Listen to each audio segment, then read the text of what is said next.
Babies 1 year లోపే వాళ్ళకొక personality అనేది ఉంటుంది. కొంతమంది అమ్మ నాన్నలు చెప్తారు, నువ్వైతే బాగా సతాయించేవాడివిరా, ఇదైతే ఈజీగా వెళ్ళిపోయింది, ఏం పెట్టినా తినేది, ఎక్కడికి వెళ్ళినా కానీ అందరితో ఆడుకునేది, అట్లా చెప్పేస్తారు, నువ్వు చిన్న ఉన్నప్పుడే నువ్వు ఇట్లా ఉన్నావు అన్నట్టు.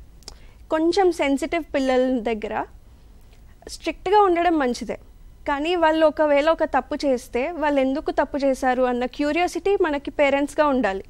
అసలు అక్కడ ఎందుకు ఆ సిచ్యువేషన్ వచ్చింది, అసలు ఎందుకు వాళ్ళు అలా బిహేవ్ చేయాల్సి వచ్చింది, అది తప్ప కాదా అనేది వాళ్ళకి తెలుసా లేదా. ఫస్ట్ ఆఫ్ ఆల్ మనం ఆ రూల్ని ముందే ఎస్టాబ్లిష్ చేసామా లేదా, ఇంట్లో ఇది చేయకూడదు ఇది చేయాలి అని వాళ్ళకి ఆల్రెడీ ముందే చెప్పి అయినా కూడా వాళ్ళు అన్ని కంఫర్టబుల్ సిచ్యువేషన్స్లో కూడా తప్పు చేశారు అంటే డెఫినెట్గా ఒక స్ట్రిక్ట్గా ఉండడము, ఒక లైన్ డ్రా చేయడం, ఇది మంచిది కాదు అని చెప్పడానికి అది చాలా ఇంపార్టెంట్.